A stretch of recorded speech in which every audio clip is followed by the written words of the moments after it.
Libro sobre el origen del alma del hombre, San Agustín. A Jerónimo. Hipona. Primavera del año 415. 1:1. A nuestro Señor, que nos llamó a su reino y a su gloria. 1, oh Santo Jerónimo, vengo suplicando y suplico que se digne hacer fructuosa esta carta que te remito. Es una consulta sobre puntos que ignoro. Aunque por años eres más anciano que yo, también yo, que te consulto, soy ya viejo. Mas para aprender lo que conviene ninguna edad me parece tardía. Es más propio de los ancianos el enseñar que el aprender, pero más que ignorar les conviene aprender lo que han de enseñar. Entre las angustias que me originan los problemas difíciles, ninguna me resulta tan intolerable como el verme casi del todo privado de tus cartas. La ausencia de tu caridad es tan lejana, que apenas puedo enviarte las mías. Los intervalos son, no de días o meses, sino de varios años.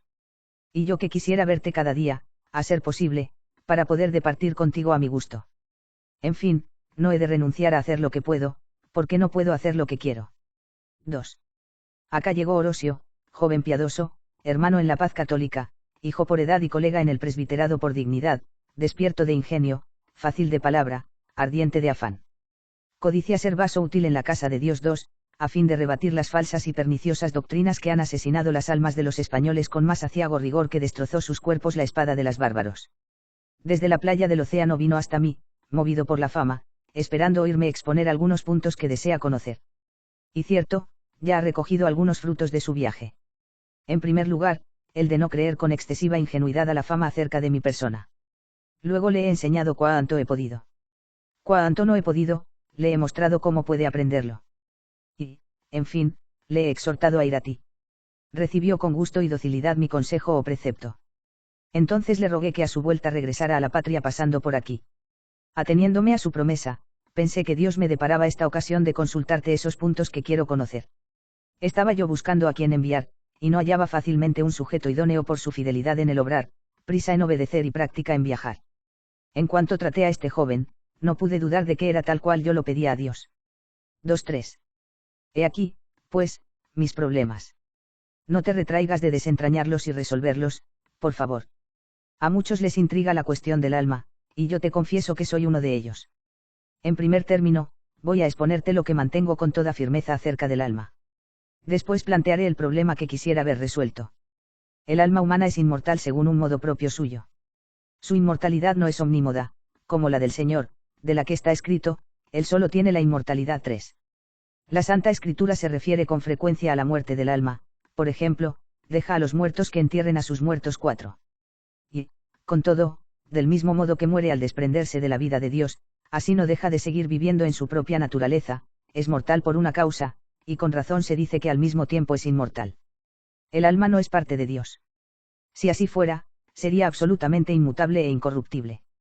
Y si esto fuera, no empeoraría ni mejoraría, no empezaría a tener en sí misma lo que no tenía, ni dejaría de tener lo que tenía, por lo que toca a sus afecciones. No es necesario el testimonio externo para demostrar que todo ocurre de muy diverso modo, quien se mira a sí mismo lo sabe. Los que quieren que el alma sea parte de Dios dicen en vano que la mancha y torpeza que advertimos en los inicuos y la debilidad y enfermedad que advertimos en todos los hombres, no le afecta al alma por su naturaleza, sino por el cuerpo. Nada importa la causa de su enfermedad. ¿Cómo podría enfermar si fuese inmutable? Lo que es de verdad inmutable e incorruptible, no puede mudarse ni corromperse al agregarse otra cosa alguna, toda carne sería invulnerable, y no solo la de Aquiles, como narran las fábulas, si ningún accidente la tocase. Luego no es inmutable aquella naturaleza que es mudable por algún modo, alguna causa o en alguna parte. Y como Dios es de verdad y sumamente inmutable, y sería un crimen creer otra cosa, se sigue que el alma no es parte de Dios. 4. Adelanto mi persuasión de que el alma es también incorpórea, aunque sea difícil convencer de esto a los tardos de ingenio. No quiero promover una controversia superflua ni padecerla con razón, si la realidad es patente, no es menester discutir sobre palabras. Si se denomina cuerpo toda sustancia, esencia o cualquier otro vocablo más apto que se emplee, aquello que en algún modo está en sí mismo, el alma es un cuerpo.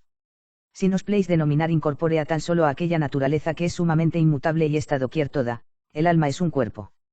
Pero si por cuerpo entendemos lo que está situado o se mueve en un lugar espacial con longitud, latitud y altura, de modo que una parte mayor de él ocupe un mayor espacio, y una parte menor, menor espacio, y sea mayor el todo que la parte, entonces el alma no es un cuerpo. En efecto, se extiende por todo el cuerpo que anima, pero no por difusión local, sino por atención vital, está entera en todas las partículas del cuerpo, no es menor en las menores ni mayor en las mayores, en ciertas partes está más atenta y en otras lo está menos, pero en todas y cada una de ellas está entera. Del mismo modo, siente toda entera lo que siente en el cuerpo, aunque sea en una parte de él, cuando tocas en un minúsculo punto de la carne viva, aunque ese punto no sea el cuerpo entero, sino un punto que apenas se aprecia en el cuerpo, el alma entera se apercibe de ello, lo que se siente no recorre el cuerpo entero, sino que se siente tan solo donde se excita. Como percibe el alma entera lo que no se ejecuta en el cuerpo entero sino porque está toda entera en el sitio en que se toca, sin necesidad de abandonar el resto para estar entera en ese punto. Gracias a su presencia viven los demás puntos en que no se tocó. Si la impresión se produce en varias partes a la vez, el alma entera lo advierte en esas partes varias. Por lo tanto, no podría estar entera en todas y en cada una de las partes de su cuerpo a la vez, si se extendiese por ellas como vemos que se extienden los cuerpos por espacios locales, ocupando con sus partes menores menor espacio y con las mayores mayor.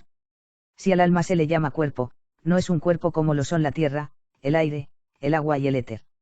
Todos estos son mayores cuando ocupan mayor espacio y menores cuando lo ocupan menor, y ninguno de ellos está entero en una de sus partes, sino que las partes del cuerpo corresponden a las partes del espacio.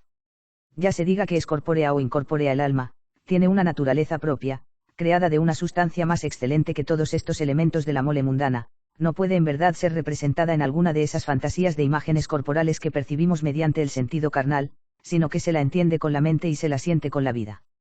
No digo todo esto para enseñarte cosas que tú conoces, sino para formular mi convicción firmísima acerca del alma.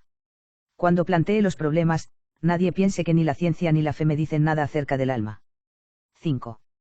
Tengo, además, certeza de que el alma cayó en el pecado, no por culpa de Dios o por necesidad de Dios o de ella misma, sino por propia voluntad. Tengo certeza de que no puede librarse del cuerpo de esta muerte ni en virtud de su propia voluntad, como si ésta le bastase, ni por la muerte de su cuerpo, sino por la gracia de Dios mediante Jesucristo nuestro Señor. 5. Tengo certeza de que no hay alma alguna en el género humano que no necesite para su liberación del mediador entre Dios y los hombres, el hombre Cristo Jesús. 6. Sé que toda alma que salió del cuerpo sin la gracia del mediador y sin su sacramento en cualquier edad del cuerpo, se verá en el tormento y en el último juicio recibirá el cuerpo para el castigo.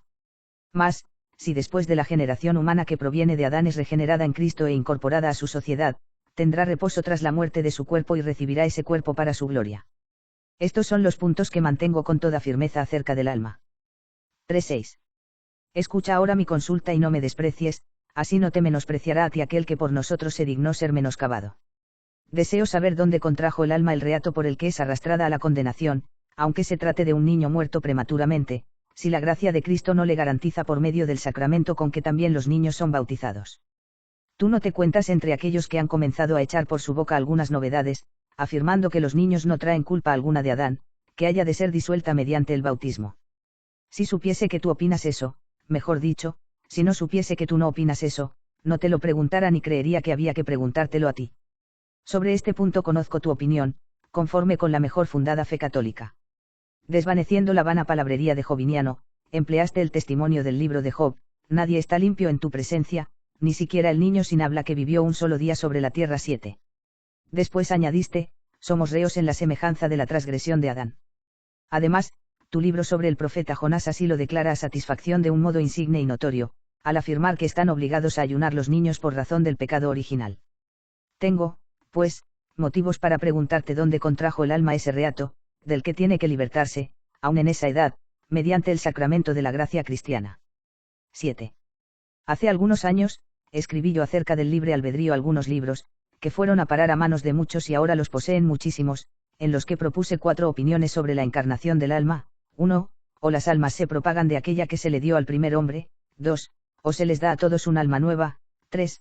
O ya existen las almas en alguna parte y vienen a los cuerpos por designio divino. 4. O espontáneamente.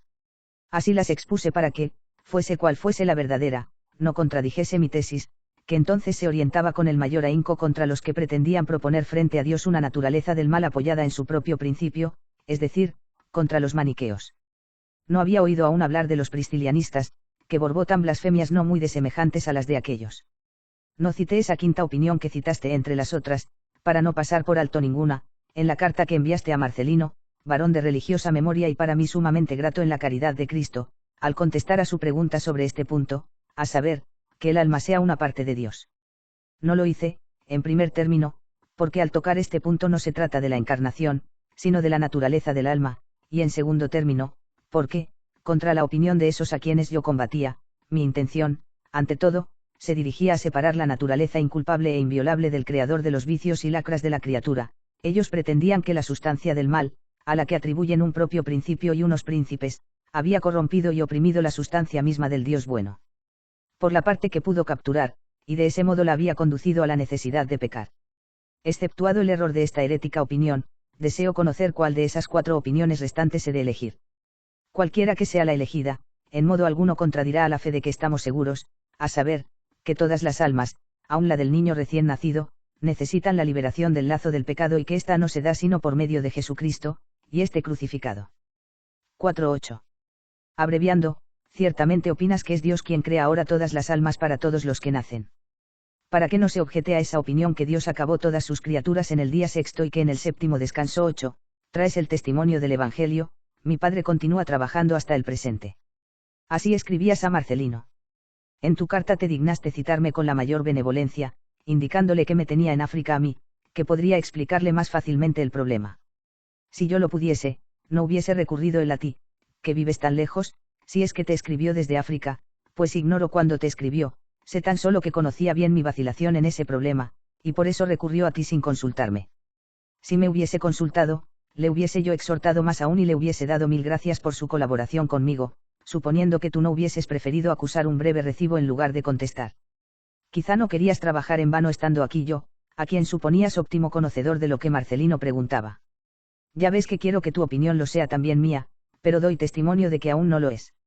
9. Me envías discípulos para que les enseñe lo que yo no aprendí.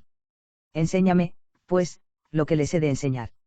Muchos me piden que les enseñe ese punto, y yo les confieso que lo ignoro con otros 1000. Aunque quizá en mi presencia se ruborizan y callan, dirán para sus adentros, tú eres maestro en Israel e ignoras esto. 9. Eso es lo que dijo el Señor a uno de aquellos a quienes les deleitaba ser llamados maestros. Había visitado de noche al verdadero maestro 10, quizá se ruborizaba de aprender quién solía enseñar. A mí, en cambio, me pléis más oír al maestro que ser oído como maestro. Bien recuerdo lo que dijo a sus preferidos, no queráis que los hombres os llamen maestros, porque uno es vuestro maestro, Cristo 11. Él es el que enseñó a Moisés por medio de Jetro 12, a Cornelio por medio del superior Pedro 13 y a Pedro por medio del súbdito Pablo 14. Todo el que dice verdad, la dice por un don de Cristo, que es la misma verdad 15. Y si yo ignoro ese punto y no he podido averiguarlo con la oración, lectura, reflexión y raciocinio, sin duda es para que muestre no solo con cuánta caridad debo enseñar a los ignorantes, sino también con cuánta caridad he de aprender de los doctos. 10. Enséñame, pues, lo que he de enseñar, enséñame lo que he de mantener. Dime si las almas son creadas singularmente para cada uno de los que cada día nacen. Y dime dónde pecan en los niños para necesitar del sacramento de Cristo en remisión de su pecado, sabiendo que pecaron en Adán y que de éste se ha propagado la carne de pecado. Y si no pecan, dime con qué justicia las liga el Creador al pecado ajeno, cuando son encerradas en los miembros mortales heredados de Adán, las sobrecoge la condenación, si la Iglesia no las remedia, aunque no está en poder de ellas el que la gracia del bautismo las remedie. Dime con qué equidad son condenados tantos millares de almas de niños que salen de sus cuerpos sin la indulgencia del sacramento cristiano, si, creadas de nuevo y sin preceder pecado personal, se fueren uniendo a sus respectivos cuerpos por sola la voluntad del Creador, Él las creó y las infundió en los cuerpos para animarlos. Y bien sabía Dios que cada una de ellas había de salir del cuerpo sin pecado personal, pero también sin el bautismo de Cristo. No podemos afirmar que Dios obligue a las almas a hacerse pecadoras, ni que las castigue siendo inocentes. Tampoco podemos negar que, si salen del cuerpo sin el sacramento de Cristo, aunque se trate de niños, son arrastradas a la condenación. ¿Cómo, pues, por favor, se defiende esa opinión y se afirma que las almas no provienen de aquella única del primer hombre, sino que, como aquella se creó para él, así las demás son creadas respectivamente para los demás? 5.11. Pienso que puedo refutar fácilmente las demás razones que se alegan contra esta opinión. Algunos, por ejemplo, quieren refutarla preguntando cómo concluyó Dios todas sus obras en el día sexto y descansó en el séptimo 16, si sigue creando nuevas almas. Si les aduzco la cita del Evangelio que tú pusiste en tu carta, mi padre continúa trabajando hasta el presente, responden, trabajar aquí significa administrar las cosas creadas, pero no crear naturalezas nuevas, para no contradecir al Génesis, en el que se lee con toda claridad que Dios concluyó todas sus obras, cuando se escribe que descansó, ha de entenderse de crear nuevas naturalezas, pero no de gobernarlas. Entonces creó las que no existían y luego descansó de crear, había concluido todas las que había pensando crear antes de crearlas, todo lo que hiciera en adelante, lo haría de sustancias que ya eran, no haría y crearía sustancias nuevas.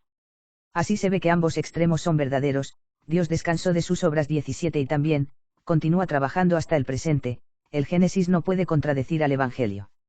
12. A los que eso dicen, para que no pensemos que Dios crea ahora nuevas almas, como creó la primera, sino que las produce de aquella que ya existía o que las extrae de una fuente o almacén creado entonces, se les responde fácilmente, en aquellos primeros 6 días, Dios produjo hartas cosas derivándolas de naturalezas que ya había creado 18, por ejemplo, del agua produjo las aves y los peces, de la tierra los árboles, la hierba y los animales, y es manifiesto que entonces produjo lo que no existía. En efecto, no existían aves, peces, árboles y animales. Bien se entiende que descansó de crear las que no existían y entonces fueron creadas, es decir, se entiende que cesó de crear en adelante cosas que no existían. Cuando se dice que ahora crea nuevas almas para cada uno de los que nacen y no las extrae de no sé qué fuente ya existente, ni las desprende de sí como partículas propias, ni las propaga de la primera y original, ni las ata con lazos carnales, por delitos cometidos antes de venir a la carne, no se afirma que Dios haga algo que antes no hubiera hecho. En efecto, el día sexto había hecho al hombre a su imagen 19, lo que ha de referirse, sin duda, al alma racional, y eso es lo que hace ahora, no creando lo que no existía, sino multiplicando lo que existía. Y así, es verdad que Dios descansó de crear cosas que no existían, y es también verdad que hasta ahora trabaja, no solo gobernando las cosas que hizo, sino también creando numéricamente cosas que ya había creado. Por este modo o por cualquier otro nos desembarazamos de la objeción esa del descanso de Dios que nos impida creer que Dios hace ahora almas nuevas, no propagadas de la primera, sino iguales a la primera. 13. Se dirá, porque da el alma a aquellos que sabe que pronto morirán. Podemos contestar que con ello denuncia o castiga los pecados de los padres. También podemos abandonar ese problema a la sabiduría divina, pues sabemos que da un curso ordenadísimo y bellísimo a todas las cosas temporales y transeúntes, entre las que se cuentan el nacimiento y orden de muerte de los animales. No podemos percibir la razón, pero, si pudiéramos, su percepción nos llenaría de inefable dulzura. No en vano dijo acerca de Dios el profeta algo que había aprendido por inspiración divina, el cual crea el cosmos con armonía 20. Por eso la largueza de Dios otorgó a los mortales que tienen almas racionales la música, es decir, la ciencia o la sensibilidad para modular, a fin de enseñarnos una gran cosa. El artista que compone un poema sabe qué tiempos da a cada voz para que su canción se deslice y corra bellamente en sonidos que cesan, preceden y suceden. Con mejor motivo, Dios no permite que vayan pasando con mayor prisa o lentitud que la exigida por una modulación prevista y predeterminada los espacios temporales en esas naturalezas que nacen o mueren. Como las sílabas y las palabras, son partículas de este siglo en el admirable cántico de las cosas que pasan. Es que la sabiduría divina, por la que fueron creadas todas las cosas, es muy superior a todas las artes. Todo eso podría decirlo yo de la hoja del árbol y del número de nuestros cabellos 21. Cuánto mejor podré decirlo del nacimiento y muerte de los hombres, cuya vida temporal no se abrevia o prolonga más de lo que Dios, organizador de los tiempos, sabe que conviene al orden del universo. 14. Dirán también que todo lo que empieza a ser en el tiempo no puede ser inmortal porque, todo lo que nace muere, y lo que crece envejece. Así tratan de obligarnos a creer que el alma es inmortal porque fue creada antes de todos los tiempos. Pero eso no conmueve nuestra fe. Callándome otras cosas, empezó a existir en el tiempo la inmortalidad de la carne de Cristo, y, sin embargo, ya no muere, y la muerte no dominará en el 22. 15. En el libro contra Rufino recuerdas tú que algunos combaten esta sentencia porque les parece indigno que Dios proporcione almas en la concepción adulterina, y así pretenden que, por méritos contraídos en una vida antes de encarnarse, esas almas pueden ser arrojadas con justicia en el ergástulo corporal. Después de mucho pensar, no me crea dificultad con qué argumentos se puede refutar tal error. Tú mismo contestaste que no es vicio de los granos de trigo el que éste sea hurtado, sino que lo es del que lo hurtó. No debe la tierra dejar de abrigar en su seno las simientes porque el sembrador las arroja con impura mano. He ahí una comparación elegantísima. Ya antes de leerla, esa objeción de la concepción adulterina no me creaba dificultad alguna, pues en general veo que Dios saca muchos bienes aún de nuestros males y pecados. Si el que lo considera es piadoso y prudente, verá que la creación de cualquier animal excita a alabar inefablemente al Creador. Cuanto más la creación no de cualquier animal, sino del hombre. Si se busca la causa de esa creación, la mejor y más pronta respuesta es, toda criatura de Dios es buena. El buen Dios hace cosas buenas que nadie puede hacer sino Dios. Hay cosa más digna. 6:16. Estas y otras razones que yo puedo a mi modo alcanzar, las repito contra aquellos que pretenden destruir esa sentencia de la creación de todas las almas a semejanza de la primera. Pero en cuanto llego al problema de las penas de los niños, me oprime la angustia, créeme, y no hallo en absoluto qué contestar. Y no me refiero tan solo al castigo que después de esta vida trae consigo la condenación, a la que por necesidad van a parar estos niños y mueren sin el sacramento de la gracia cristiana. Me refiero también a los castigos que en esta vida pasan los niños ante nuestros ojos doloridos, tan largos de enumerar que nos faltará el tiempo antes que los ejemplos. Languidecen en la enfermedad, son atormentados en el dolor y atribulados con el hambre y la sed, pierden el vigor de sus miembros y el uso de sus sentidos, son acongojados por los espíritus inmundos. Porque también hay que demostrar cómo en justicia pueden padecer estas cosas sin culpa propia. No podemos decir que se realiza a espaldas de Dios, o que Dios no puede resistir a las causas que producen esos males, o que Él mismo los produce o permite injustamente. Decimos con razón que los animales irracionales están entregados a la utilidad de las naturalezas superiores, aunque éstas sean viciosas, como vemos manifiestamente en el Evangelio que el Señor concedió a los demonios utilizar según su deseo los puercos 23. Pero ¿acaso podemos decir con razón eso mismo del hombre? Es un animal mortal, es cierto, pero racional. En sus miembros hay un alma racional que con tantos dolores espía su pena. Dios es bueno, es justo, es omnipotente, y el dudar de esto sería locura. Dígase, pues, la causa justa de todos esos males que se dan en los niños. Cuando se trata de los adultos, solemos decir que o bien Dios pone a prueba sus méritos, como en el caso de Job, o bien castiga sus pecados, como en el caso de Herodes. Por algunos ejemplos que Dios quiso manifestar, puede el hombre conjeturar otros que son oscuros. Pero eso vale tan solo para los adultos. Enséñame qué he de contestar respecto a los niños, si no hay en ellos pecado que merezca ser castigado con tantas penas. Porque, en efecto, en esa edad no hay ninguna justicia que pueda ser puesta a prueba. 17. ¿Qué diré acerca de la diversidad de los ingenios? No aparece en los niños, pero, evolucionando desde los mismos principios naturales, aparece cuando son grandes. Algunos son tan torpes y olvidadizos, que ni siquiera pudieron aprender los primeros elementos de las letras. Los hay tan cretinos, que muy poco difieren de los brutos, esos a quien el vulgo llama imbéciles. Responderán quizá, eso es fruto del cuerpo. Pero acaso, según esta opinión que yo deseo defender, el alma eligió su cuerpo, y erró, porque se engañó al elegirlo.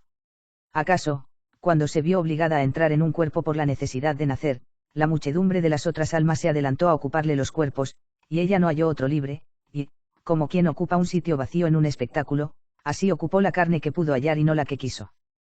¿Puedo decir esto, o debo pensarlo?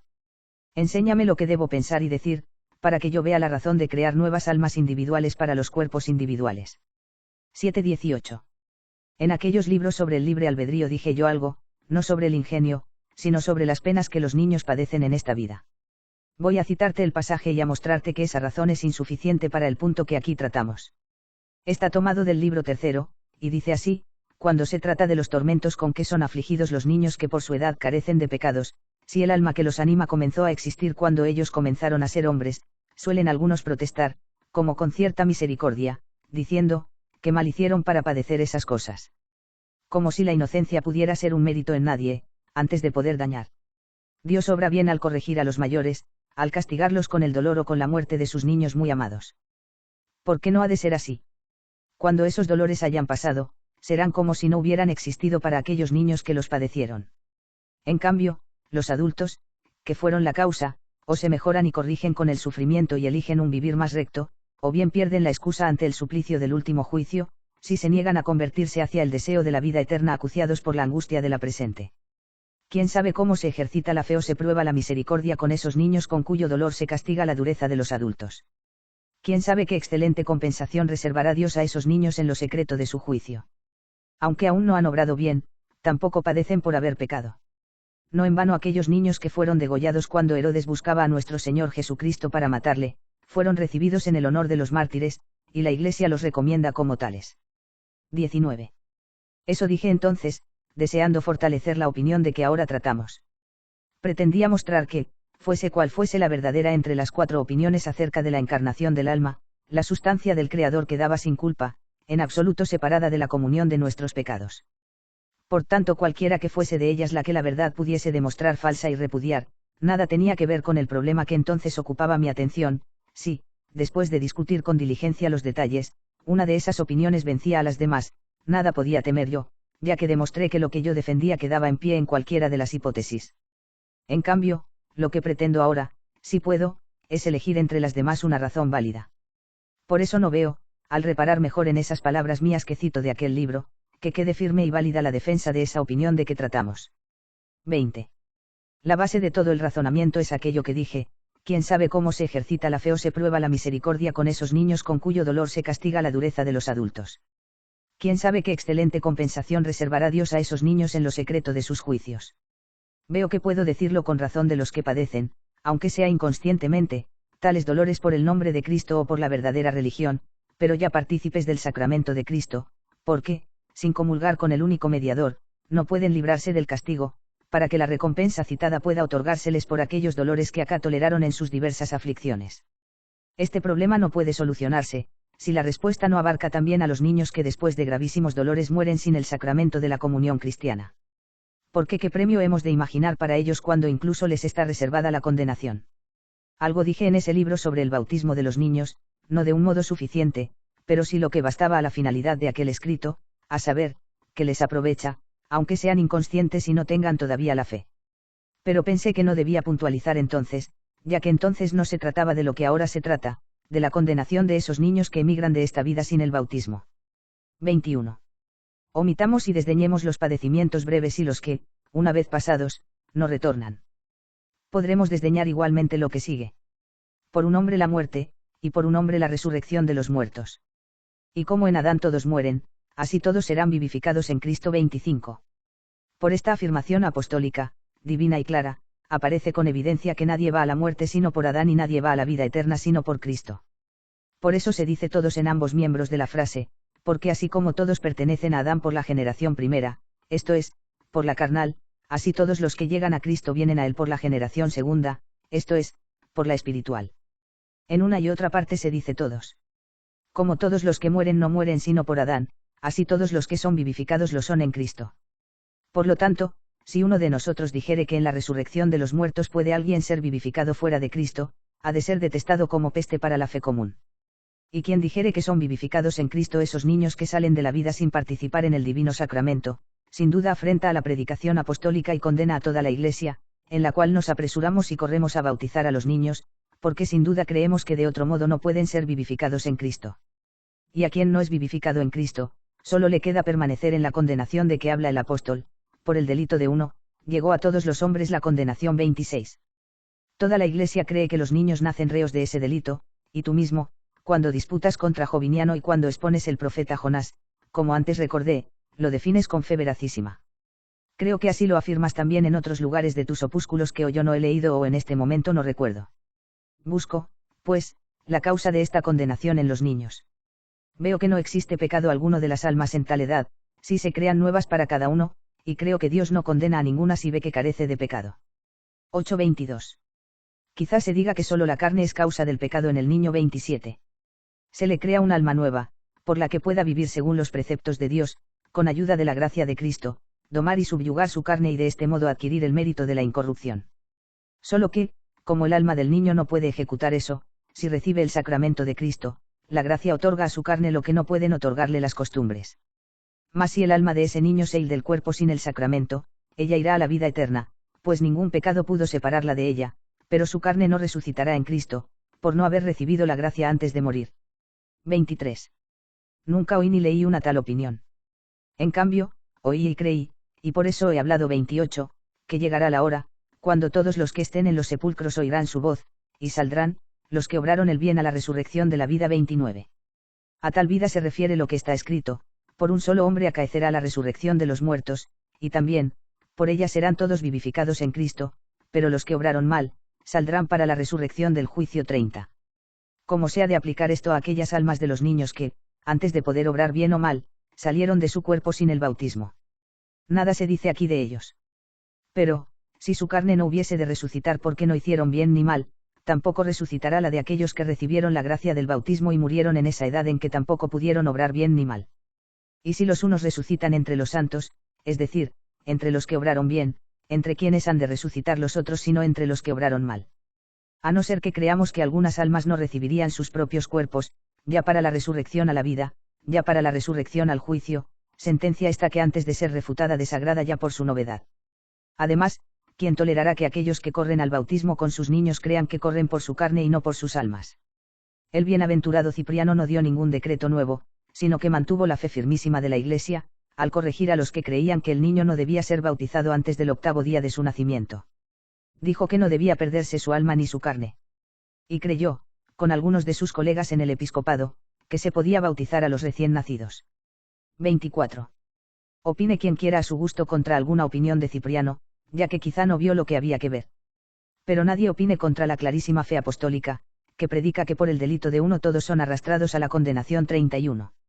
De cuya condenación solo libra la gracia de Dios por Jesucristo nuestro Señor. 32, en quien serán vivificados todos los que han de ser vivificados. 33.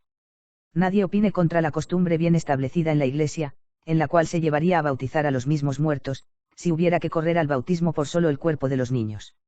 25. Siendo esto así, hay que buscar y dar la causa de que sean condenadas almas que son creadas nuevas para cada individuo que nace, como sucede cuando los hijos mueren sin el sacramento de Cristo. La Santa Escritura y la Santa Iglesia dan testimonio de que tales almas son condenadas si salen del cuerpo en ese estado. Si no se opone a esta fe tan bien fundamentada, sea mía también esa tu afirmación de que son creadas las almas nuevas. Y si se opone, no sea tampoco tuya. 26. No quiero que se me diga que en favor de esta opinión se debe interpretar lo que está escrito, el cual formó el espíritu del hombre dentro de él. 34, y también, el cual formó individualmente sus corazones. 35. Hay que buscar un texto irrecusable y de la mayor fuerza, que no nos obligue a admitir un Dios que condena a las almas sin culpa alguna. Tanto vale crear como formar, o quizá más. Y, sin embargo, está escrito, oh Dios, crea en mí un corazón puro. 36. Y no puede sacarse la consecuencia de que el alma, antes de existir, desea ser creada, en conformidad con ese texto. Pues del mismo modo que cuando ya existe es creada en cuanto a la renovación de la justicia, así cuando ya existe es fabricada cuando es conformada por la doctrina. Tampoco se me cite aquel texto del Eclesiastés, entonces el polvo volverá a la tierra como antes estuvo, y el espíritu tornará a Dios que lo otorgó. 37. Ese texto en nada confirma la opinión que yo quiero hacer mía, más bien apoyaría a los que quieren que todas las almas se propaguen de una. Dicen ellos que el polvo volverá a la tierra como antes estuvo, pero la carne, a la cual se aplican estas palabras, no vuelve al Padre, del que se propagó, sino a la tierra, de la que fue hecho el primer hombre. Del mismo modo, el espíritu, propagado de aquel primero, no volvería a Adán, sino a Dios, que lo creó. Como ese testimonio suena para ellos de modo que no contradice del todo a la opinión que deseo defender, he creído que debía poner en guardia a tu prudencia para que renuncies a sacarme de mis angustias con tales testimonios. Con un mero deseo nadie hace que lo falso sea verdadero. Con todo, a ser posible, desearía yo que esa afirmación fuese verdadera, como deseo que, si es verdadera, la defiendas tú de una manera clara e invicta. 9:27. Esta dificultad urge también a aquellos que opinan que Dios infunde en los cuerpos almas ya existentes en otra parte, preparadas por Dios desde el principio de las obras divinas. Pues la misma pregunta hay que hacerles a ellos, si las almas entran con docilidad y sin culpa en los cuerpos a que son enviadas, ¿por qué son castigadas en aquellos niños cuando acaban esta vida sin el bautismo? Con la misma dificultad tropiezan ambas afirmaciones. Los que afirman que las almas individuales son encerradas en cuerpos individuales en conformidad con los méritos de una vida anterior, creen solucionar más fácilmente este problema.